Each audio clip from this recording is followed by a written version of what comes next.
What's going on, everybody? GoodMicWork Commentaries back at you with a very different and interesting This Day in History episode. This video is once again brought to you by Barry. Barry has been very busy in the past couple of months taking advantage of the relatively new offer that I've extended to all of my listeners, where if they make any one-time donation of $100 or more, either on Patreon or PayPal actually seems to be the preferred option, you will get a video on any wrestling-related topic that you want. Just let me know what you want me to do a video on, whether it's a wrestler's career or a DVD or a pay-per-view or an angle or a storyline or a death. I don't know, anything in wrestling, provided that it's wrestling related. I will do a full video on it, and I will give you credit and plug any social media or websites you may have and pretty much just dedicate the entire damn thing to you. And this is the third time Barry has taken advantage of this. You'll be happy to know that in about a week, maybe a couple days more, I've got another one of these donation videos coming to the channel, and this one is not courtesy of Barry. This is another guy named Reese, who's another awesome supporter of the channel, and he came up with a really good idea and another very topical idea when you take a look at what's going on currently with the WWE product. So both of these videos, I think, are coming out at the perfect time. So before we start talking about this pay-per-view, I do want to offer my very sincere gratitude and thank you to Barry once again for coming through and donating like this. And you're 3 for 3, dude. I mean, one thing I was worried about potentially doing this idea is that some people might want me to do a video on a topic that I'm really not that interested in. And so far, you are hitting them all right out of the park, because the first one I did was the Vince McMahon DVD review, the big 2 DVD set that came out on Vince 10 or 12 years ago. And then you also had me do a 20-year This Day in History episode on August 24th of this year, reviewing the August 24th, 1998 edition of Monday Night Raw. That was the go-home show to SummerSlam that year, and both of those reviews were really fun to do. So now we're going in a completely different direction, and we're talking about a completely different promotion. And we're going to review a TNA show, a TNA pay-per-view, a TNA pay-per-view that really is widely regarded by the fans as one of the best TNA has ever put on, and this pay-per-view even holds arguably the greatest TNA match in the company's history. So this was a pretty big night for the promotion, and it was really kind of a coming out party. When you go back and look at the history of TNA, this pay-per-view was a pretty big deal. So Barry, thank you again for your patronage, and I appreciate everything you've done for me, and this request is going to be a fun one. You guys can also find Barry, by the way, on Twitter at BarryMK200, and he also has a YouTube channel, which he asked me to plug, so I'm going to put the link to that. It will be the very first thing you will see in the description. So if you scroll down, click that link and go and give Barry a subscription over on YouTube. So now, without further ado, let's get into this review. TNA Unbreakable 2005 goes down on September 11th, 2005. So today is the 13-year anniversary of this show. Now, speaking of September 11th, what I also plan on doing today, so check my channel, is I'm going to upload a mic drop segment on where I was and what my experiences were on September 11th, 2001. So check my channel for that if you want to hear the story of what I was doing on that horrible day. But like I said, TNA Unbreakable fell on the 4-year anniversary of 9/11, and this was held, of course, in the Impact Zone at Universal Studios, where TNA was running most or all of their shows at this time. This was also right around the time that they would be on Spike TV. In 2005, WWE went back to the USA Network. I believe that happened in October, and TNA debuted right after WWE left. So considering that this pay-per-view aired on September 11th, and all of this happened in October, you're talking about 3 weeks until TNA would land a mainstream cable deal, and that was going to help them out immensely. So the timing of this excellent pay-per-view could not have been better. And I was never really a fan of the tiny setting. I didn't really like it when WCW would run shows there back in the 90s. The crowd is just incredibly small, and you lose a lot of that electricity, that atmosphere, when you don't have a big crowd going crazy and reacting for everything. But one thing I will say about the tiny Impact Zone crowd they had there that night, those fans were into it. They weren't just thrown in there and they don't know the product, don't know the wrestlers. They were all about this show, and they were very vocal. And I cannot believe that a group of fans that small, really did a good job of reacting well to all of the big spots we saw on this pay-per-view. This was a really good show. And there's so much to talk about here, I don't even know where to start. So the only thing I can really do here is go in order. Now, unfortunately, I have a funny little story for you about this as well. I don't have anything, I did not see the pre-show on this because was when Barry had requested that I do a review on this pay-per-view, I was like, oh, sweet, because I know I already have this show. A long time ago, I had gotten my hands on copies of all the old TNA pay-per-views, you know, every one that they did, the weekly ones, and most of the pay-per-views all the way up until around 2009, I would say. I have just about all of them. So I went into my, you know, my folders, my hard drives to go and find the show, and I couldn't find it. I see everything else. I see every other pay-per-view that TNA had. I ripped and burned digitally, so I can't find the file. So I go in to dig out my big leather DVD books with all my archives in there, and I flip over to my TNA section, and there they are. I see all the TNA pay-per-views, and there it is right in front of me. TNA Unbreakable 2005. I'm like, sweet. I wonder why I couldn't find this on my computer. So anyway, I grabbed the DVD just a couple of days ago and pop it in so I can rip it and watch it and start writing my notes for the review, and it doesn't work. It's defective. It's fucked up, which explains why I couldn't find it in my files. But unfortunately, this happened on like Friday. This video's got to be up on Tuesday. I don't have time to find a copy on Amazon and get it delivered to the house. So I'm like, well, shit, what do I do now? Certainly there's a way to find this. I will find this pay-per-view one way or the other. And then it hit me that they have that GWN, that Global Wrestling Network. It's kind of like the WWE Network, where you can watch a lot of independent wrestling and a lot of Impact Wrestling, and it's cheap as shit. It's like $7.99 a month. You can do a free trial. I'm already a subscriber to New Japan World, so I figured, you know what? Let's try out this network because they have all the old TNA pay-per-views on there. So I went to the website to try to sign up, and right off the bat, I'm running into problems. The pages won't load, and I've got 3 computers in the house, so I try to pull up this website on everything. It's not my computer, it's not my internet connection. Everything works fine, but for some reason I go to Global Wrestling Network, and I can't even get the pages to load. So it takes me close to an hour to even sign up, and I had to enter in my credit card information twice because the page, you know, just would stop responding. So that made me nervous as it was. Finally, I got everything in, and I created my account and started my free trial, and then I just couldn't get any videos to load. I mean, I just couldn't even pull up anything. I tried to pull up all the archives. Nothing was working. Just a lot of delays and a lot of just unresponsiveness to this website. And I was already like, well, you know, as soon as I watch the show, if I can even fucking watch this show, I'm going to have to cancel this because it's just not working for me. I don't know what anybody else's experience is. I'm not shitting on this network and telling you not to get it. I'm not sure if this is the same experience that everybody has. Maybe things just weren't working well that day. So I'm not going to just automatically condemn it and say, don't get it. It's a piece of shit. But for me personally, it wasn't working.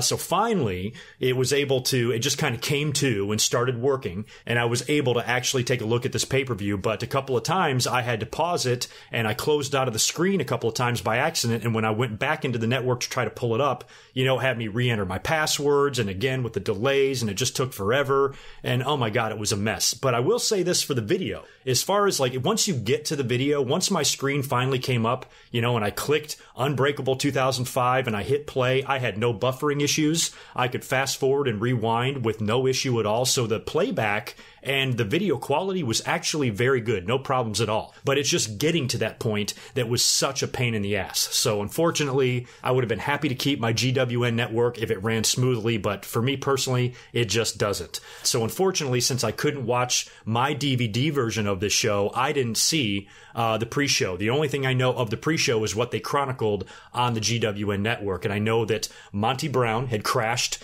a pre-show match. I believe it was a tag team match that ended up in a DQ because of his interference. And he gets on the mic and challenges the winner of Raven and Rhino. Now, Raven and Rhino are facing later on in the night for the NWA World title. Monty Brown is kind of new on the scene, and I remember thinking that TNA had something special here in Monty Brown. There was something about his look. He had unbelievable energy and charisma, and I was actually kind of impressed by the guy at the time. He would turn out to not amount to much in wrestling, which kind of sucks. Once he got into WWE, I think by that time you had Bobby Lashley around, who was physically even more impressive than Monty Brown, and it just was something that didn't feel like it ever worked for him, at least in WWE. But back in these early days of TNA, he was one of their first kind of homegrown stars. He was kind of all developed there. He made his name there, and I thought he had a lot of potential. I really did. I liked his look. And he seemed like a badass, and he seemed to fit right in to that professional wrestling kind of demeanor and persona and attitude that you have to even be in the business. And I felt like he had that. So he crashes the pre-show match, gets on the mic, challenges the winner of the world title match later on, which then prompts Jeff Jarrett to come out. He had a brief alliance with Monty Brown. What was it? Team Jarrett or Club Jarrett? I forgot what the faction's name was, but they had kind of gone their separate ways. So even though they're not feuding, they're also not best friends anymore either. There's a lot of tension there. Kip James then comes out. Kip James, Billy Gunn, I think, had only been in the company for a short time around this point as well, and he comes down to try to, break things up and have cooler heads prevail. And that's when Jeff Hardy comes out and attacks Jeff Jarrett. So you've got all sorts of guys involved in the world title situation here. This is very reminiscent of what WWE used to do, like in the Attitude Era and even the early 2000s. Remember, there was a lot of guys in the title hunt. And sometimes you would see an opening segment on Raw or SmackDown with like 4, 5, or sometimes even 6 main eventers. Triple H and The Rock and Stone Cold, and every main eventer they had would all be involved in these multi-man segments. And this kind of reminded me of that. You had all the big contenders in TNA all out there at once, fighting for their opportunity to get the belt. So I did kind of like that. And it would set things up later on for the title match because all these guys would wind up being involved. They also had a match. I think Shark Boy got a victory as well on the pre-show, but I did not see that. Like I said, I only saw what they mentioned on the GWN version of this pay-per-view. The intro was something that was a little weird. It reminded me of WWE. TNA ends up doing this really weird kind of corny, cheesy, football-themed opening because this was September 11th, and football season here in the United States always starts around Labor Day, around the beginning of September. So this was all designed to kind of play off of that, and it was very WWE-like because WWE has always had a raging hard-on for football as well. They've launched the XFL twice. They had Lawrence Taylor main event a WrestleMania, and back in 1996, I remember on Raw they did the Raw Bowl. And they had all the guys out there, I think Razor Ramon and 123 Kid and the Smoking Guns, Owen and Yoko, maybe somebody else. They were all out there in football jerseys, and they had the ring painted to look like a gridiron, and it was so stupid. And it was just kind of like, why are you even doing that? Why do you give a shit about fucking football? So here TNA is doing the same thing, and they're using that music. Dun, dun, dun, dun, you know which one I'm talking about. WWE, I think, actually used that same theme in all of their promotion for WrestleMania 11, if I remember right. And what was even worse about the TNA version of this is they had this horrendous imitation of Howard Cosell. And it was really bad. I could have done a better job than this. So I got a kick out of that, and I found it completely unnecessary, but it's not like I was going to shit on TNA for making such a stupid decision like that, because it's nothing any different than the WWE has done several times. So if TNA is guilty of anything, it's copying WWE's idea of trying to mooch off the popularity of football. So I thought the whole thing was stupid, unnecessary, and you certainly didn't need it for as stacked as this card was. Like I said, we had Mike Tenay and Don West on the call, who just loved to scream at you back then. I'm never a big fan of Don West. I don't dislike him or anything like that. He's just not my favorite style of commentator. Mike Tenay is okay, but again, Mike Tenay has not even been one of my favorites. I know a lot of people love and respect Mike Tenay. So do I, but, I'm not devastated that he never came into the WWE. You know what I mean? I like Mike Tenay. I think he's a great play-by-play guy, but never was really my cup of tea. And Don West is the same way. He's very energetic. I'll give him that. He's got shades of Mauro Ranallo in him, but man, the dude just screams in your ear. Worse than Michael Cole saying boss time or big dog or whatever the fuck else. So, yikes. Let's go on to the opening match finally. We had a 6-man match involving a couple of factions. Diamonds in the Rough, the team of Simon Diamond, Elix Skipper, and David Young, taking on the 3 Live Crew. I remember the 3 Live Crew. They were fun. The little of TNA that I watched back then, I thought it was so funny and such an interesting trio of guys in a faction. You had Conan, Ron Killings, and BG James, a.k.a. Road Dogg, and I thought it was kind of a cool alliance between these guys because Conan kind of had the thing in WCW, and then, Road Dogg was in DX, and seeing them come together with Killings in the middle, I always thought made for a pretty entertaining faction, and they were one of the more better-known factions in TNA's history, looking back. It was a decent match, but nothing special. The only thing I really remember and retained from the match was the finish.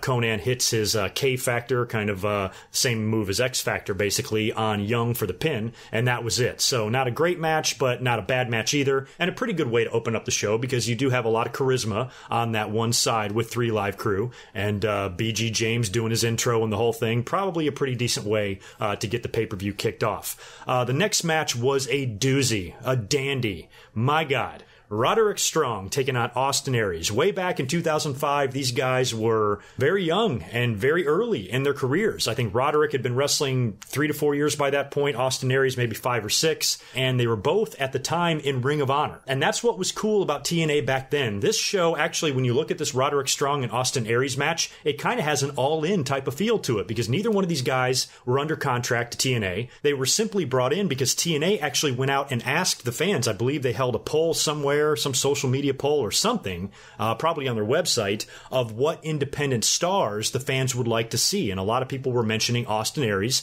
and Roderick Strong. Now, the two of them were actually aligned together, if I'm not mistaken, in Ring of Honor in a faction together. But here they're facing each other in one-on-one, so there was really not that much, or there was no build-up really whatsoever between these two guys. It was just a match that the fans wanted to see. Roderick Strong versus Austin Aries, so TNA made it happen, brought both guys in, and paid them to go out there and have just a match displaying their abilities in front of the fans. And that was kind of cool. It was amazing how young these guys look, especially Roderick Strong, and it was a wonderful display. These two guys put on a great match, hell of a match, and the finish saw Austin Aries getting the win when he hit the 450 splash on Roderick for the pin. So I don't know what Meltzer rated this match in his star rating system or anything like that, but I would imagine it was pretty good. Next up was one of the weaker matches on the card. We had Monty Brown and Kip James taking on Lance Hoyt and Apollo. Now, we saw what happened earlier on in the pre-show. We know Monty Brown is itching to get a title shot at some point. That seems to be his sole focus right now, and he's not really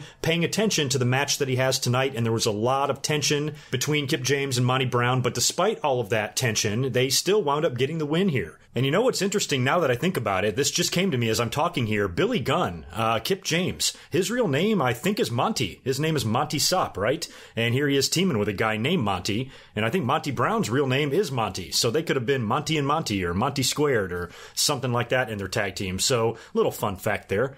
This match wasn't very good. I'm not a big fan of Lance Hoyt or Apollo for that matter, but Hoyt looked kind of really slow and lethargic. And Jeff Hardy would kind of look the same way to me later on in the night as well, but really wasn't impressed with the work in this match. I know Lance, Archer, Hoyt, whatever you want to call him, would go on to improve greatly over the years, but in this match, it almost seemed like he was going through the motions, and there was a couple of guys that I felt did that on this show, but the match, not much to really say about it. I'm glad that Monty Brown and Kip James got the victory because they're trying to push Monty Brown in the title picture, so a loss here is not something you really need to have him doing. So he ended up hitting his finisher, which of course was the pounce, and that's something that I always remember about TNA. Monty Brown had that finisher. It was unique. I mean, at least for the time, you see, some versions of that now, but I can't think of too many guys around that time that was doing a move like that. The closest thing we had was the spear. Well, this was an Irish whip where, Monty then goes the other way and bounces off the ropes and then kind of T-bones you into a spear and launches you all the way across the ring. Very cool move and very cool finisher, and when pulled off right and executed well,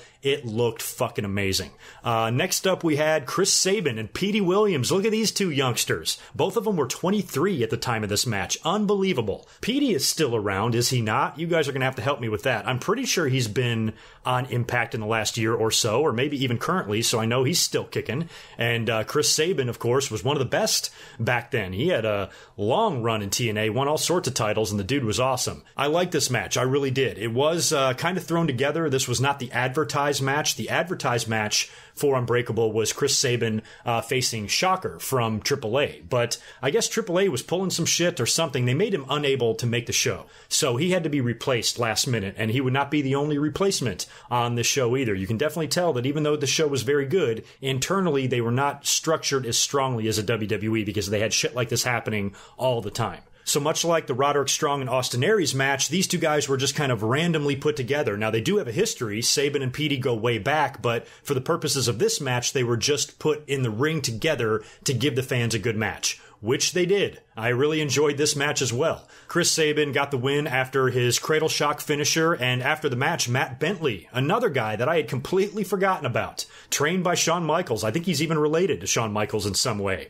He hit the ring and attacked both guys, hit him with a couple of super kicks, and challenged both of them to an Ultimate X match at Bound for Glory the next month. So I don't even really know how that storyline played out. I should go back and watch me some TNA and see what happened there.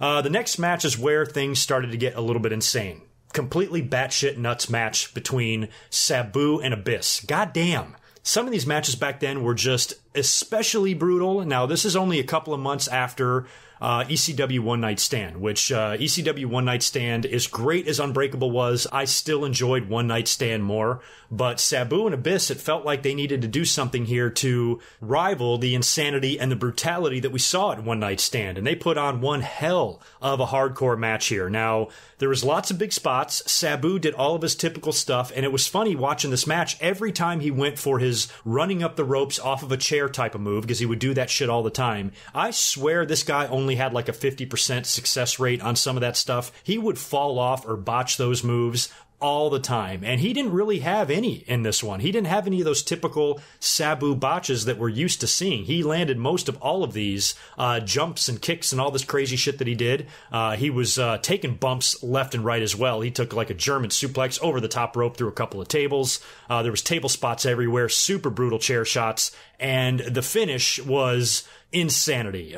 They brought up the thumbtacks, of course. Thumbtacks were pretty much a regular thing by 2005, but you never get used to seeing all of those tacks spill out onto the canvas like that, and you know somebody's going through them. And Sabu, again, went for one of his running off the chair, up the ropes type of moves, leaps into Abyss, who catches him in perfect black hole slam position and nails Sabu with that move right on top of the thumbtacks on his bare ass back. Fucking brutal. I mean, absolutely brutal. I mean, it wasn't like a little pussy fall. I mean, he was hammered into those tacks, and he was, like JR would say, a human pincushion. The one Randy Orton took from Mick Foley at that Backlash match was pretty close to this one, but I'm going to give this bump by Sabu the nod for the gnarliest one, because he just, oh my God, just watching that just gives me the willies. I don't know how these guys do it. You know, I just don't understand how you can how you land on one of those things. If I step on a thumbtack in my house, the neighbors are going to call the cops because I'm screaming so loud. Anytime anybody takes a thumbtack bump, I'm amazed. I still think the best, greatest thumbtack bump of all time, if I'm going to grade these or rate these, has got to go to Mick Foley at the Royal Rumble 2000 when he took a pedigree on those things and got beat by Triple H. That's probably always going to be my favorite thumbtack bump, but this Sabu one might go down as one of the gnarliest. Next up, we had Jeff Hardy versus Bobby Roode. Wow, Jeff Hardy versus Bobby Roode. Isn't it crazy that we should have seen this match in WWE, but we haven't, because I think in the shakeup, Roode went over to Raw and Hardy went to SmackDown, so they have not been on the same brand yet since Hardy's been back in the company and since Roode debuted on the main roster. We may never get that match in WWE, but we got it here in 2005. TNA was making reference to Jeff Hardy not being in the ring for 4 months. I guess he had taken some time off. I don't remember what the deal there was or why he wasn't around, but it showed, because he was really slow in this match. He reminded me of Lance Hoyt earlier on. Every time, he would try to execute something or a reversal or just do any sort of normal move in the ring, he just appeared to go through the motions of it. I don't know if that's because he was tired. Who knows? I don't know what the hell was going on there. He just didn't look like the same Jeff Hardy. And I'm definitely not going to say this match was bad, but I think we can all agree if you go back and watch this match, we have all seen better out of Jeff Hardy. Lots of interference in this match. We had Petey Williams back out there. Jeff Jarrett even makes an appearance because him and Hardy got into it on the pre-show, and he wound up hitting Hardy in the back of the neck with the hockey stick and rolling him into the ring for Bobby Roode to get the pin. So Bobby Roode got help from his Team Canada cohorts and from Jeff Jarrett. We would get back to having fun in the next match. We had a 4-way elimination tag team title match between defending champions, the Naturals, taking on America's Most Wanted, Team Canada, and Alex Shelley and Sean Waltman. Sean Waltman and Alex Shelley won a Chris Candido Memorial Tag Team Tournament to get this opportunity at Unbreakable. Now, Chris Candido had tragically passed away just a few months before this. He is one of the more tragic deaths that professional wrestling has suffered. It's such a shame what happened to him. He actually seriously injured his leg at a TNA show and had to have surgery on it. And I guess guess there were some complications with the surgery. If I remember right, the story involves blood clots and pneumonia, and just a really sad situation. Chris Candido is a guy that should still be here, and it's bad enough as wrestling fans that we have to suffer all of the needless deaths, the drug overdoses, the suicides, the heart attacks because of years of drug abuse, and all these different disgusting ways that wrestlers pass away. And then we also get kicked in the balls several times with situations like Owen Hart and Chris Candido, who should still be with us today. It's an absolute shame what happened to him. But anyway, they held a memorial tag team tournament in his honor. Alex Shelley and Sean Waltman wound up winning the tournament, but Sean Waltman was a no-show. I don't remember the situation. I think I remember hearing about this when it happened, but Waltman either no-showed or was late, and they had no choice but to replace him. And you could tell that people were irritated. They even mentioned it on commentary. Don West and Mike Tenay both kind of made their opinions known that they think it's fucked up that Sean Waltman did not take this thing seriously, especially when they're trying to have this Candido Memorial Tournament, potentially even having the winners of this thing win the tag team titles. But now that whole plan is out the window because one half of the team isn't there. So Alex Shelley essentially has to come out there by himself and face, all of these guys shorthanded. So what they wind up doing is they have Chris Candido's brother, Johnny, who has wrestled a time or two, I believe, back then. And he was like in the front row along with some other members of Chris's family. And eventually, during the match, he hops the barricade and gets on the apron and starts screaming for Alex Shelley to tag him, which Shelley does. He gets in the ring and he delivers a little bit of offense and he has a few moments, but within about a minute and a half, maybe 2 minutes max, he gets rolled up and pinned in a very unflattering way. His fucking underwear was hanging all out. It was pretty bad. So I'm not going to blame TNA for this one. They were put in a tough situation here and had to completely abandon, most likely, their plans for this match and think of things on the fly, and it really didn't come off well, and it looked pretty bad, but at least it got that team out of there so the other three teams could have some fun. I actually really enjoyed the feuds in the tag team division in TNA back then. I loved America's Most Wanted. I thought James Storm and Chris Harris made a great team. They had a good look. They had a good persona. They were charismatic. Chris Harris would wind up going to WWE. He was there for, 3.5 hours? And they named him Brady Walker or Brian Walker, whatever the fuck his name was. Braden Walker, I think. It's a shame that the team even had to break up, but James Storm would wind up finding another pretty damn good tag team partner in Bobby Roode, forming Beer Money a couple years after this. But these early days of AMW and the Naturals, I liked it. And Team Canada was fun. They did have some charisma there, and we had a very young Eric Young. Looking at him now, just seeing Eric Young and Roderick Strong and Bobby Roode and a lot of these guys on the show was just so crazy to see where they are now in their careers. But anyway, the finish saw the Naturals retaining their tag team titles. They, by the way, were managed by Jimmy Hart around this time, which I always liked seeing Jimmy Hart kind of back in a managerial role, and he was out there with his megaphone. Megaphone's kind of unnecessary in a crowd this small, but it was still funny to hear Jimmy Hart yelling at the referee through the megaphone in an arena that's very, very small. They wound up hitting their finisher on a 1, I believe, for the win there, and they retained the tag team titles in a really good and really fun match. I mean, despite the little hiccup there, despite what happened with Sean Waltman and the embarrassing replacement of Johnny Candido, once they got that out of the way, this match turned out to be pretty damn good.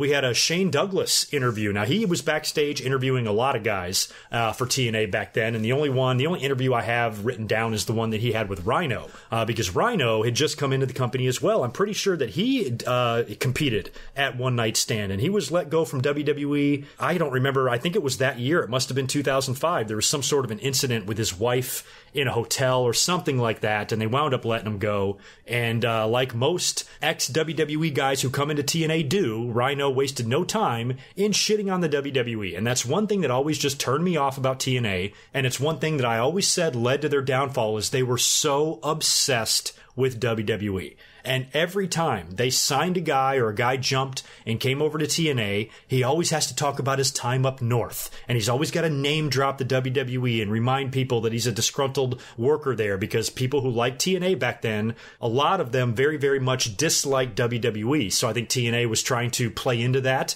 And if they see one of their stars shitting on WWE, it's going to get the fans marking out for it. Like, yeah, fuck WWE. When you look back, every single guy that went to TNA and got on the mic and talked shit about WWE, guess what? they went back to WWE. I always look back at these interviews with these guys with a little bit of a sour taste in my mouth because I think they come off looking stupid. WWE and WCW did this shit a lot to each other as well, especially in WCW. You know, a guy would jump ship and go over there. He'd immediately start talking shit about Vince McMahon and stuff. I remember when Goldust went over to WCW as Seven. And he had that stupid-ass gimmick on, and he cut that shoot-style promo shitting all over WWE, but also shitting on the Goldust character. And here it is, 2018, and he is still wearing that gold jumpsuit. So it doesn't really make these guys look very good when they're taking shits on their former employer, and then they're going back to work for them. But Rhino looked great back then, man. I mean, Rhino was still in amazing shape. He was still a badass. He was still very scary. And he vowed that he's going to beat Raven in the title match later on. It would be a Raven's Rules match, so you knew this thing was going to get very hardcore.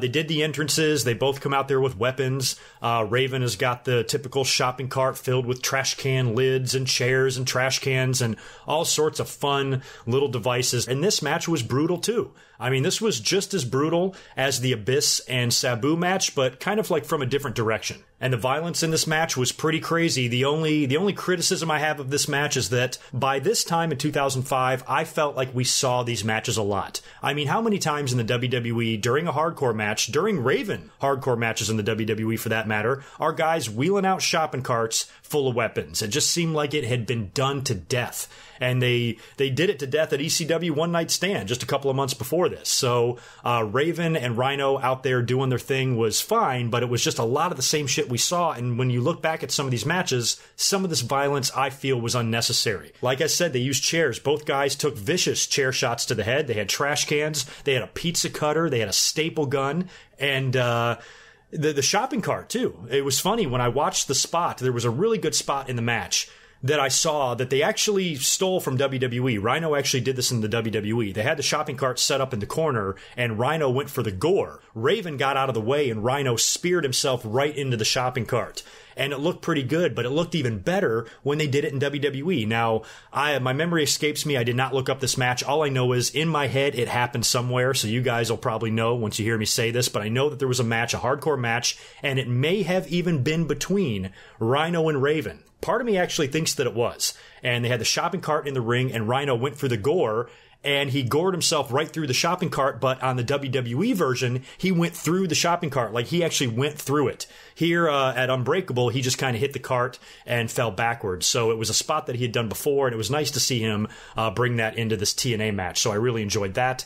Lots of blood by both guys, too. Both guys were all cut up from the staple guns and pizza cutters and fucking blowtorches and everything else they smashed each other in the face with. And we had a feeling that we were going to see a ton of interference in this match because of what we saw earlier on the pre-show. And, of course, we did. We saw a lot of guys come out there.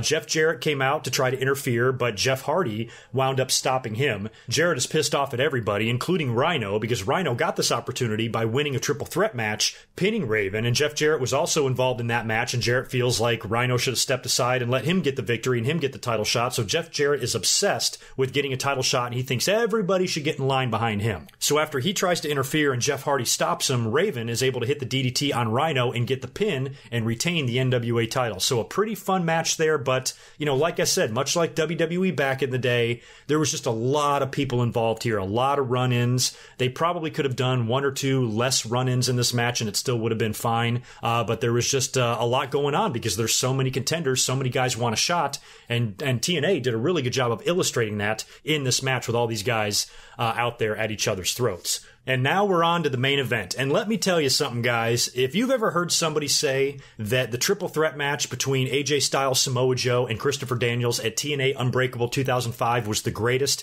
pay-per-view match in TNA's history, believe them. It very well may have been. This was great. My God. I have seen this match before because I remember the reaction. I remember the audience going nuts over this, and I wanted to see this match. I don't remember exactly when I saw it. I probably saw it a few weeks after it happened, but I have seen this match before, and I was aware of it, and I know how awesome it is, but I haven't watched it in a while. A few years at least. So pulling this match back up again and taking a look at it was a lot of fun, and holy shit. I mentioned the crowd earlier on when I was talking about the size of the audience and the tiny crowd that they would cram into the Impact Zone back in the day. This audience actually really helped this match. They were very vocal throughout the whole show. They were very pro TNA, a lot of TNA chants, a lot of holy shit chants, and we got a lot of that in the main event as well, but they were marking out for all these moves. Some of the fans were literally coming out of their seat, jumping out of their seat during crazy spots. It was a lot of fun, from the talent to the fans to the announcers, literally screaming their heads off. By this point, Don West had gone full King Kong, full fucking Godzilla. I mean, he was just in your face. I just highly recommend just taking a look at this match. If you can't find it on the DVD, it's probably out there on YouTube somewhere. Find it and watch it. It is going to be one of the best 26 minutes of your life, and it really illustrated how fucking good these guys were. I mean, Samoa Joe back then, he was in the middle of a big winning streak. He was very believable. He was a fucking badass. And this match was for the X Division title. Larry Zbyszko made the match. He was the GM or the authority figure at the time. He made the match after Samoa Joe beat AJ Styles. But Daniels was out there, interfering, and so it was kind of a tainted victory. So he wound up throwing all three of them in the match for Daniels' X Division title. And like I said, the spots were off the hook, and the match was very, very fast-paced. There wasn't a whole lot of downtime, not a lot of rest holds. There was some, but for the most part, this match was incredibly fast, and it kept you on the edge of your seat, and it was like spot after spot. It's like these guys never slowed down. They even threw some comedy in there, which in a match with this much atmosphere and this much electricity, it's funny that they actually had some time to make the fans laugh. And it was just a great roller coaster. They did the spot where Daniels is like on his knees or something like that, and Joe and AJ are on either side of him, taking turns kicking him. And finally he stands up and screams at the both of them. He says, "Stop kicking me!" And the entire crowd laughed. And then they went right back to kicking each other's asses. And probably my favorite spot in the whole match was I guess it was a springboard shooting star press onto the floor. AJ leaps on the ropes like he's going to go for the phenomenal forearm, but instead does a shooting star onto the outside of the ring, landing on Joe and Daniels. It was fucking crazy.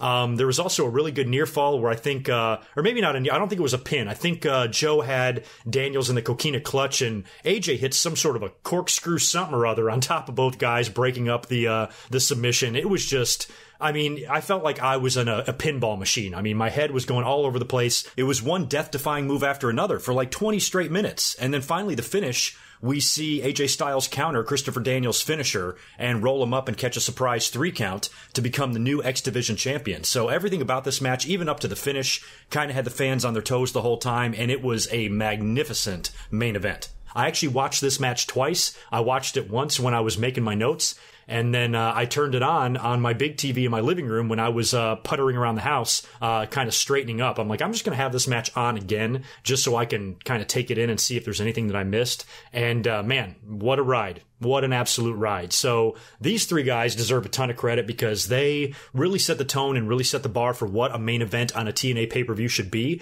and they would go on to have great ones. AJ and Joe would work many times over the years, and then you would have Kurt Angle come in just a year after this. I think it was 1 year after this pay-per-view that Kurt Angle was in the company, having awesome matches with Samoa Joe and AJ and all sorts of guys. So TNA was really on the rise around this time, and back then I didn't really have any issue with them. I made my name. I kind of came into YouTube by criticizing TNA. And the only reason I criticized TNA is because of what I talked about earlier. Their obsession with the WWE and their inability to focus on what they're doing. And I always said that there was enough talent in that company and they had enough fan support. Fans loved TNA. Die-hard TNA fans were just that. They were die-hard. They were die-hard to a delusional level where they actually thought this company was going to put WWE out of business. And I was all for TNA becoming a success and being a competitor to WWE, but as far as putting them out of business, you got to be out of your mind if you think that's possible. But I still thought TNA had the possibility of growing into a legitimate competitor to WWE. Maybe not on their level, but definitely somebody that WWE would take notice of. But